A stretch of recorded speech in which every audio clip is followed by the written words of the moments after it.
Going to Sleep With Dracula by Bram Stoker. Chapter 2. Jonathan Harker's Journal. Continued. 5 May. I must have been asleep, for certainly if I had been fully awake I must have noticed the approach of such a remarkable place. In the gloom, the courtyard looked of considerable size, and as several dark ways led from it under great round arches, it perhaps seemed bigger than it really is. I have not yet been able to see it by daylight. When the caleche stopped, the driver jumped down and held out his hand to assist me to alight. Again I could not but notice his prodigious strength. His hand actually seemed like a steel vice that could have crushed mine if he had chosen. Then he took out my traps and placed them on the ground beside me as I stood close to a great door, old and studded with large iron nails, and set in a projecting doorway of massive stone. I could see even in the dim light that the stone was massively carved, but that the carving had been much worn by time and weather. As I stood, the driver jumped again into his seat and shook the reins. The horses started forward, and trap and all disappeared down one of the dark openings. I stood in silence where I was, for I did not know what to do. Of bell or knocker there was no sign. Through these frowning walls and dark window openings it was not likely that my voice could penetrate. The time I waited seemed endless, and I felt doubts and fears crowding upon me. What sort of place had I come to, and among what kind of people? What sort of grim adventure was it on which I had embarked? Was this a customary incident in the life of a solicitor's clerk sent out to explain the purchase of a London estate to a foreigner? Solicitor's clerk? Mina would not like that. Solicitor. For just before leaving London, I got word that my examination was successful, and I am now a full-blown solicitor. I began to rub my eyes and pinch myself to see if I were awake. It all seemed like a horrible nightmare to me, and I expected that I should suddenly awake and find myself at home, with the dawn struggling in through the windows, as I had now and again felt in the morning after a day of overwork. But my flesh answered the pinching test, and my eyes were not to be deceived. I was indeed awake and among the Carpathians. All I could do now was to be patient, and to wait for the coming of the morning. Just as I had come to this conclusion, I heard a heavy step approaching behind the great door, and saw through the chinks the gleam of a coming light. Then there was the sound of rattling chains, and the clanking of massive bolts drawn back. A key was turned with a loud grating noise of long disuse, and the great door swung back. Within stood a tall old man, clean-shaven, save for a long white mustache, and clad in black from head to foot without a single speck of color about him anywhere. He held in his hand an antique silver lamp, in which the flame burned without chimney or globe of any kind, throwing long quivering shadows as it flickered in the draught of the open door. The old man motioned me in with his right hand with a courtly gesture, saying in excellent English, but with a strange intonation, "Welcome to my house. Enter freely and of your own will." He made no motion of stepping to meet me, but stood like a statue, as though his gesture of welcome had fixed him into stone. The instant, however, that I had stepped over the threshold, he moved impulsively forward, and holding out his hand, grasped mine with a strength which made me wince, an effect which was not lessened by the fact that it seemed as cold as ice, more like the hand of a dead than a living man. Again he said, "Welcome to my house. Come freely, go safely, and leave something of the happiness you bring." The strength of the handshake was so much akin to that which I had noticed in the driver, whose face I had not seen, that for a moment I doubted if it were not the same person to whom I was speaking. So, to make sure, I said interrogatively, "Count Dracula?" He bowed in a courtly way as he replied, "I am Dracula, and I bid you welcome, Mr. Harker, to my house. Come in, the night air is chill, and you must need to eat and rest." As he was speaking, he put the lamp on a bracket on the wall, and, stepping out, took my luggage. He had carried it in before I could forestall him. I protested, but he insisted, "Nay, sir, you are my guest. It is late, and my people are not available. Let me see to your comfort myself."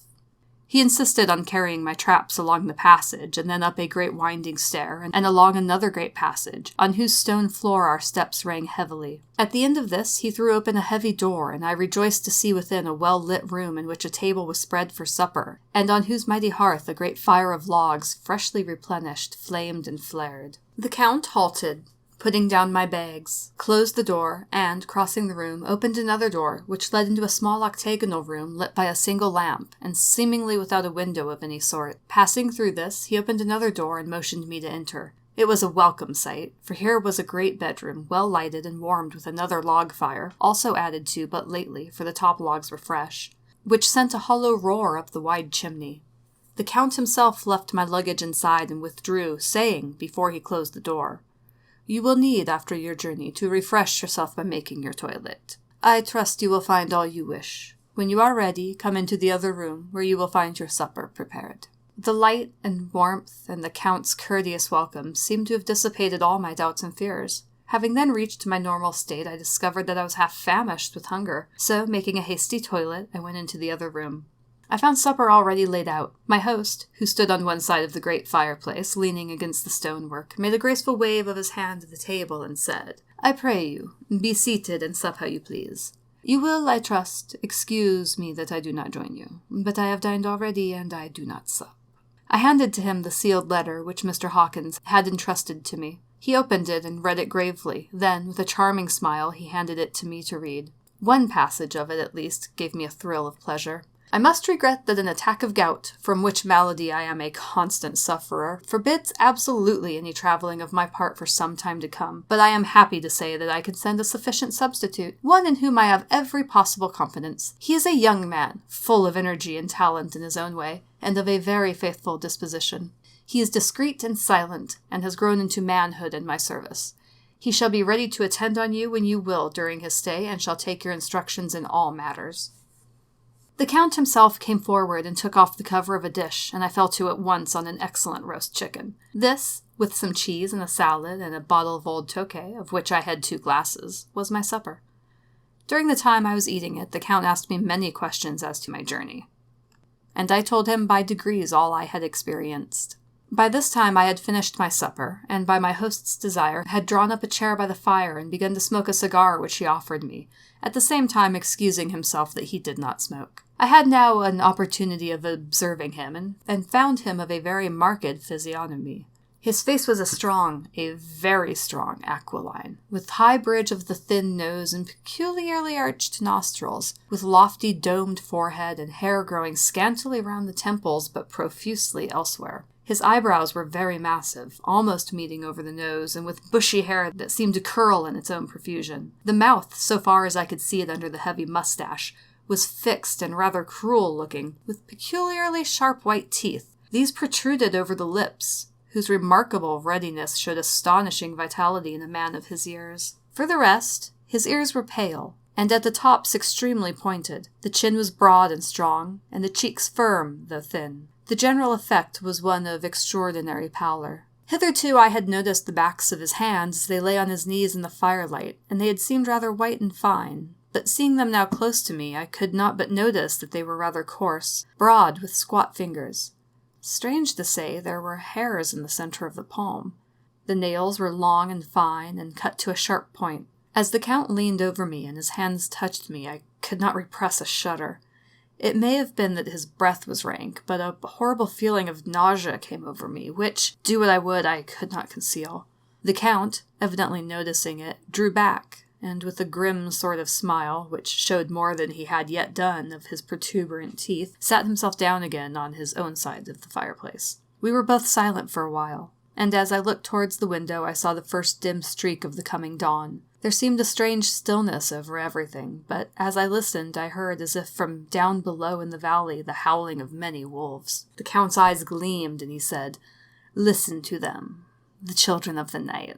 What music they make." Seeing, I suppose, some expression in my face strange to him, he added, "Ah, sir, you dwellers in the city cannot enter into the feelings of the hunter."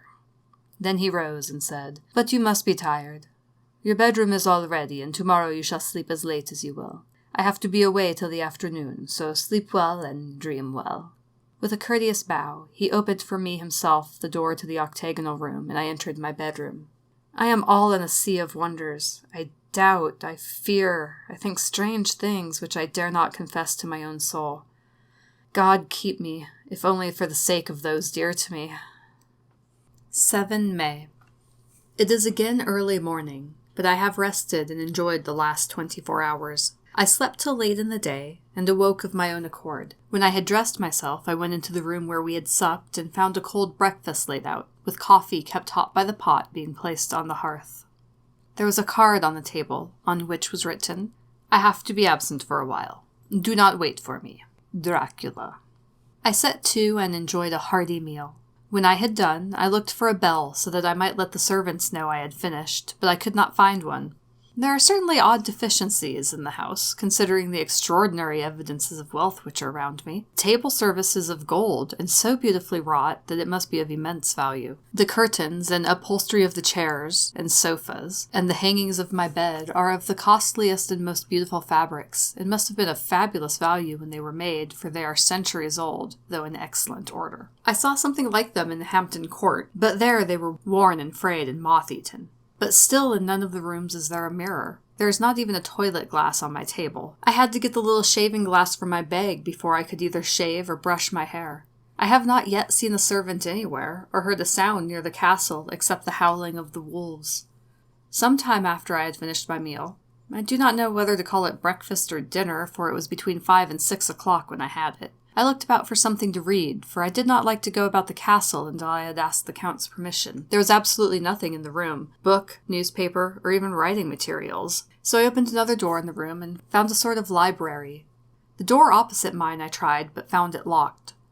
In the library I found, to my great delight, a vast number of English books, whole shelves full of them, and bound volumes of magazines and newspapers. A table in the center was littered with English magazines and newspapers, though none of them were of very recent date. The books were of the most varied kind: history, geography, politics, political economy, botany, geology, law, all relating to England and English life and customs and manners. There were even such books of reference as the London Directory, the Red and Blue Books, Whitaker's Almanac, the Army and Navy lists, and, it somehow gladdened my heart to see it, the Law List. Whilst I was looking at the books, the door opened, and the Count entered. He saluted me in a hearty way, and hoped that I had had a good night's rest. Then he went on, "I am glad you found your way in here, for I am sure there is much that will interest you. These companions," and he laid his hand on some of the books, "have been good friends to me, and for some years past, ever since I had the idea of going to London, have given me many, many hours of pleasure. Through them I have come to know your great England, and to know her is to love her. I long to go through the crowded streets of your mighty London, to be in the midst of the whirl and rush of humanity, to share its life, its change, its death, and all that makes it what it is. But alas, as yet I only know your tongue through books. To you, my friend, I look that I know it to speak." "But, Count," I said, "you know and speak English thoroughly." He bowed gravely. "I thank you, my friend, for your all too flattering estimate, but yet I fear that I am but a little way on the road I would travel. True, I know the grammar and the words, but yet I know not how to speak them." "Indeed," I said, "you speak excellently." "Not so," he answered. "Well I know that, did I move and speak in your London, none there are who would not know me for a stranger. That is not enough for me. Here I am noble, I am boyar. The common people know me, and I am master. But a stranger in a strange land, he is no one. Men know him not, and to know not is to care not for. I am content if I am like the rest, so that no man stops if he see me, or pause in his speaking if he hear my words. Ha ha, stranger! I have been so long master that I would be master still, or at least that none other should be master of me. You come to me not alone as agent of my friend Peter Hawkins of Exeter, to tell me all about my new estate in London. You shall, I trust, rest here with me a while, so that by our talking I may learn the English intonation. And I would that you tell me when I make error, even of the smallest, in my speaking. I am sorry that I had to be away so long today, but you will, I know, forgive one who has had so many important affairs in hand." Of course, I said all that I could about being willing, and asked if I might come into that room when I chose. He answered yes, certainly, and added, "You may go anywhere you wish in the castle, except where the doors are locked, where, of course, you will not wish to go. There is reason that all things are as they are, and did you see with my eyes and know with my knowledge, you would perhaps better understand." I said I was sure of this, and then he went on, "We are in Transylvania, and Transylvania is not England. Our ways are not your ways, and there shall be to you many strange things. Nay, from what you have told me of your experiences already, you know something of what strange things there may be." This led to much conversation, and as it was evident that he wanted to talk, if only for talking's sake, I asked him many questions regarding things that had already happened to me or come within my notice. Sometimes he sheered off the subject, or turned the conversation by pretending not to understand, but generally he answered all I asked most frankly. Then, as time went on, and I had got somewhat bolder, I asked him of some of the strange things of the preceding night, as, for instance, why the coachman went to the places where he had seen the blue flames. He then explained to me that it was commonly believed that on a certain night of the year, last night in fact, when all evil spirits are supposed to have unchecked sway, a blue flame is seen over any place where treasure has been concealed. That treasure has been hidden, he went on. In the region through which you came last night, there can be but little doubt, for it was the ground fought over for centuries by the Wallachian, the Saxon, and the Turk. Why, there is hardly a foot of soil in all this region that has not been enriched by the blood of men, patriots, or invaders. In old days, there were stirring times when the Austrian and the Hungarian came up in hordes, and the patriots went out to meet them, men and women, the aged and the children too, and waited their coming on the rocks above the passes, that they might sweep destruction on them with their artificial avalanches. When the invader was triumphant, he found but little, for whatever there was had been sheltered in the friendly soil. But how, said I, can it have remained so long undiscovered when there is a sure index to it if men will but take the trouble to look? The Count smiled, and as his lips ran back over his gums, the long, sharp canine teeth showed out strangely. He answered, "Because your peasant is at heart a coward and a fool.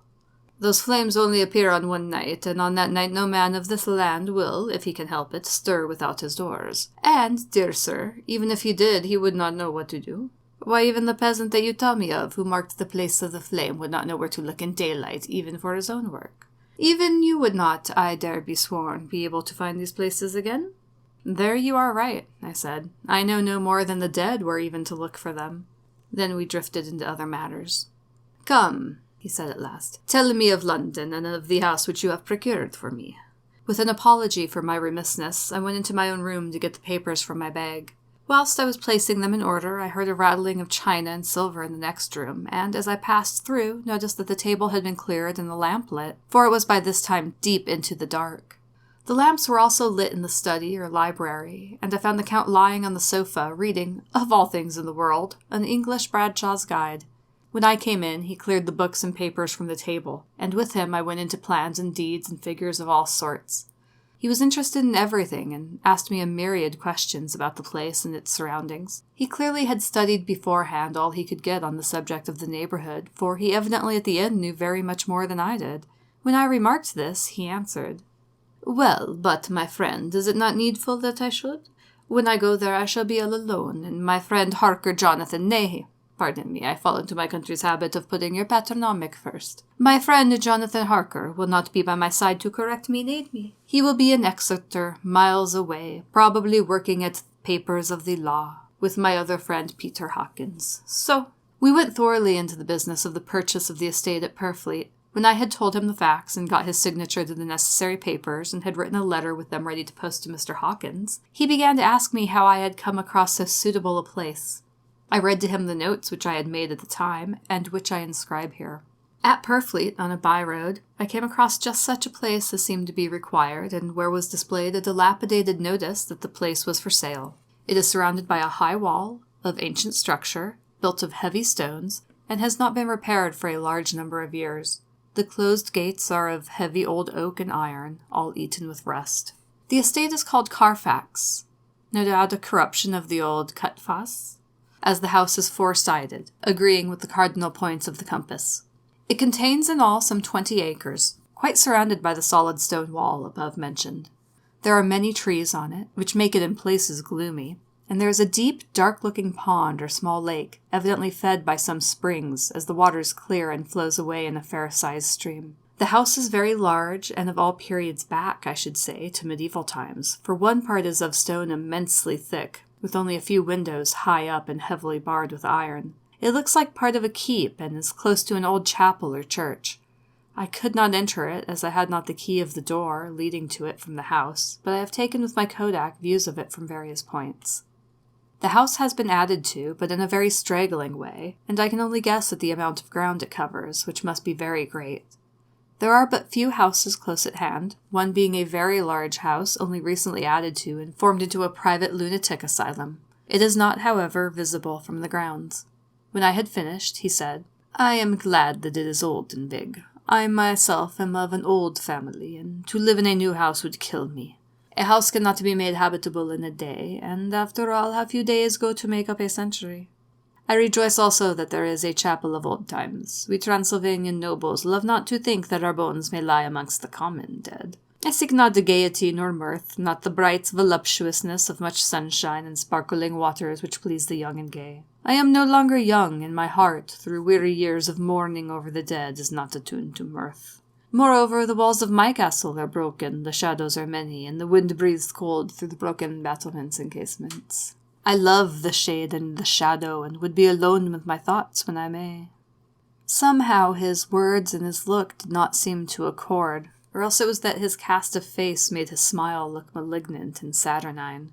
Presently, with an excuse, he left me, asking me to put all my papers together.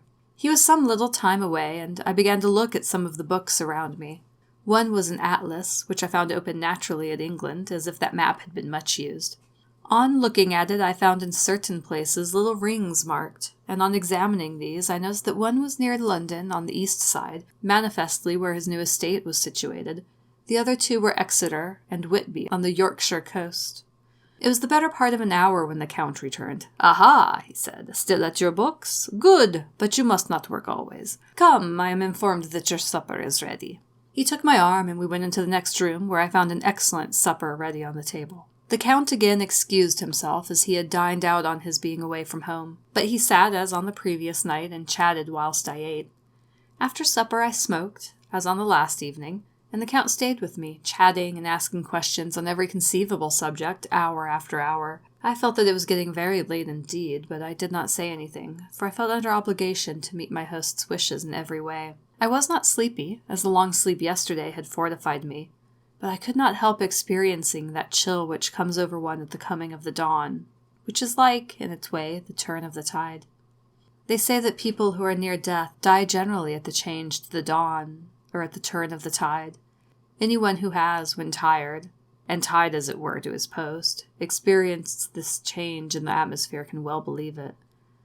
All at once we heard the crow of a cock coming up with preternatural shrillness through the clear morning air. Count Dracula, jumping to his feet, said, "Why, there is the morning again. How remiss I am to let you stay up so long. You must make your conversation regarding my dear new country of England less interesting, so that I may not forget how time flies by us." And with a courtly bow, he quickly left me.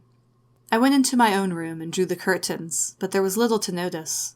My window opened into the courtyard. All I could see was the warm gray of quickening sky. So I pulled the curtains again, and have written of this day. 8 May. I began to fear as I wrote in this book that I was getting too diffuse, but now I am glad that I went into detail from the first, for there is something so strange about this place and all in it that I cannot but feel uneasy. I wish I were safe out of it, or that I had never come. It may be that this strange night existence is telling on me, but would that that were all. If there were any one to talk to, I could bear it, but there is no one. I have only the Count to speak with, and I fear I am myself the only living soul within the place. Let me be prosaic so far as facts can be. It will help me to bear up, and imagination must not run riot with me. If it does, I am lost. Let me say at once how I stand, or seem to. I only slept a few hours when I went to bed, and feeling that I could not sleep any more, got up. I had hung my shaving glass by the window and was just beginning to shave. Suddenly I felt a hand on my shoulder and heard the Count's voice saying to me good morning. I started, for it amazed me that I had not seen him, since the reflection of the glass covered the whole room behind me. In starting, I had cut myself slightly, but did not notice it at the moment. Having answered the Count's salutation, I turned to the glass again to see how I had been mistaken. This time there could be no error, for the man was close to me and I could see him over my shoulder, but there was no reflection of him in the mirror. The whole room behind me was displayed, but there was no sign of a man in it except myself. This was startling, and coming on the top of so many strange things was beginning to increase that vague feeling of uneasiness which I always have when the Count is near. But at the instant I saw that the cut had bled a little, and the blood was trickling over my chin. I laid down the razor, turning as I did so half round to look for some sticking plaster. When the Count saw my face, his eyes blazed with a sort of demonic fury, and he suddenly made a grab at my throat. I drew away, and his hand touched the string of beads which held the crucifix. It made an instant change in him, for the fury passed so quickly that I could hardly believe that it was ever there. "Take care," he said. "Take care how you cut yourself." It is more dangerous than you think in this country. Then, seizing the shaving glass, he went on, and this is the wretched thing that has done the mischief. It is a foul bauble of man's vanity. Away with it! And opening the heavy window with one wrench of his terrible hand, he flung out the glass, which was shattered into 1,000 pieces on the stones of the courtyard far below. Then he withdrew without a word. It is very annoying, for I do not see how I am to shave, unless in my watch case or the bottom of the shaving pot, which is, fortunately, of metal. When I went into the dining room, breakfast was prepared, but I could not find the Count anywhere, so I breakfasted alone. It is strange that as yet I have not seen the Count eat or drink. He must be a very peculiar man. After breakfast, I did a little exploring in the castle. I went out on the stairs and found a room looking towards the south. The view was magnificent. And from where I stood there was every opportunity of seeing it. The castle is on the very edge of a terrible precipice. A stone falling from the window would fall 1,000 feet without touching anything. As far as the eye can reach is a sea of green treetops, with occasionally a deep rift where there is a chasm. Here and there are silver threads where the rivers wind in deep gorges through the forests. But I am not in heart to describe beauty, for when I had seen the view I explored further. Doors, doors, doors everywhere, and all locked and bolted. In no place save from the windows in the castle walls is there an available exit. The castle is a veritable prison, and I am a prisoner.